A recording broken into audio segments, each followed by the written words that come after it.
Assalamualaikum warahmatullahi wabarakatuh. Saya akan menjelaskan apa yang telah saya pelajari atau saya pahami dari mata kuliah ini, yaitu pembelajaran terpadu di SD. Nah, yang pertama itu pengertian pembelajaran terpadu. Pembelajaran terpadu adalah pembelajaran yang menghubungkan beberapa konsep mata pelajaran dalam satu tema untuk mengetahui tingkat pemahaman siswa atau peserta didik agar dapat memberikan pengalaman yang bermakna bagi peserta didik. Nah, kemudian yang kedua itu mengapa pembelajaran ini sangat penting? Karena dunia anak adalah dunia nyata atau kontekstual. Sehingga dengan adanya pembelajaran terpadu ini tentu akan melibatkan peserta didik atau memadukan peserta didik pembelajaran yang dipadukan dengan pengalaman siswa. Nah, kemudian yang kedua itu proses pemahaman pada suatu konsep pembelajaran itu tergantung pada pengetahuan awal yang dimiliki. Kemudian yang ketiga yaitu pembelajaran akan lebih bermakna apabila pada pembelajaran yang sudah dipelajari itu dimanfaatkan kembali pada pembelajaran selanjutnya. Kemudian memperkuat kemampuan yang diperoleh. Misalnya kemampuan yang diperoleh dari pembelajaran A akan memperkuat kemampuan dalam mata pelajaran lain. Kemudian yang ketiga mengefisiensikan waktu atau menyingkat waktu. Itu terutama sangat pada guru karena guru akan lebih sedikit atau menghemat waktu dalam menyusun persiapan dalam proses pembelajaran ini. Selanjutnya ialah landasan pembelajaran terpadu. Yang pertama itu landasan filosofis.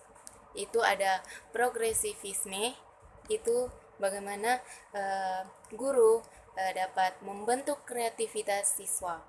Kemudian yang kedua, konstruktivisme, itu pembelajaran dari pengalaman siswa.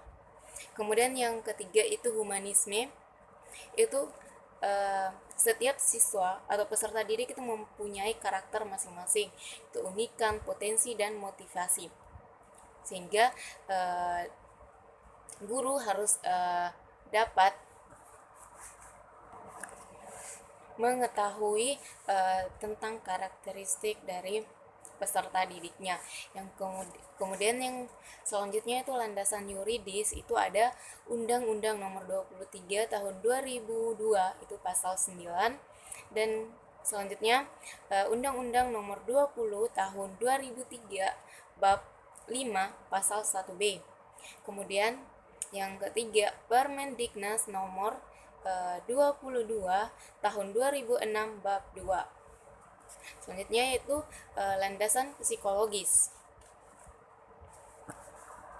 Nah, landasan psikologis ini dilihat bagaimana perkembangan intelektual dari peserta didik itu sendiri.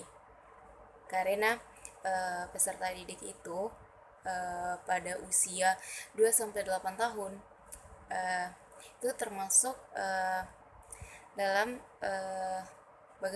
dalam usia berpikir secara menyeluruh atau holistik, sehingga guru harus tahu atau memahami bagaimana kondisi siswa ketika akan menerapkan pembelajaran terpadu ini. Nah, dari landasan pembelajaran tersebut memiliki keterkaitan antar satu sama lainnya, di mana guru harus mampu mengkolaborasikan semua mata pelajaran agar siswa lebih mudah paham. Nah, dari itulah muncul model-model pembelajaran terpadu.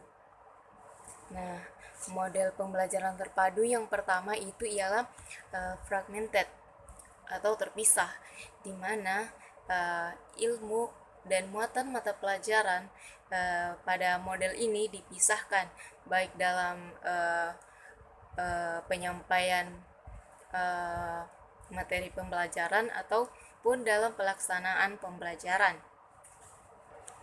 Nah, yang kedua itu ialah model immersion, di mana model pembelajaran ini akan membantu peserta didik untuk memadukan berbagai pengalaman untuk dihubungkan dengan tema atau subtema yang akan dipelajari.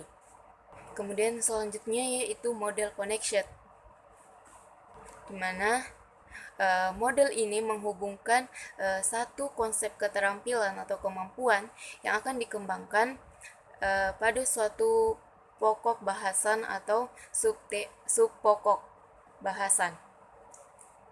Kemudian model rangkaian atau sequenced, model ini memadukan topik antar mata pelajaran secara searah di waktu yang sama. Kemudian model terbagi yaitu shared. Nah, model pembelajaran shared. Model pembelajaran shared adalah model pembelajaran terpadu yang terbentuk dari perpaduan pembelajaran karena adanya suatu ide dari dua mata pelajaran yang berlebih. Kemudian yang selanjutnya itu webet adalah model pembelajaran terpadu yang menggunakan tema sebagai dasar pembelajaran. Selanjutnya yang kedelapan itu model alur atau threaded, yaitu model pembelajaran terpadu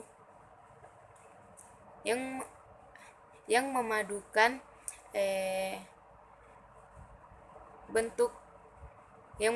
pembelajaran dalam bentuk keterampilan, atau model yang memadukan bentuk keterampilan dalam proses pembelajaran. Kemudian selanjutnya yaitu model terpadu atau integrated, yaitu model pembelajaran yang memadukan sejumlah topik dari mata pelajaran yang berbeda, tetapi tujuannya yaitu sama. Nah, yang ke-10 yaitu model jejaring atau networked adalah model pembelajaran yang memadukan pembelajaran yang memungkinkan mengubah konsep, kemudian bentuk dari pemecahan masalah maupun keterampilan baru setelah siswa mengadakan studi lapangan. Nah, itulah yang dapat saya sampaikan. Wassalamualaikum warahmatullahi wabarakatuh.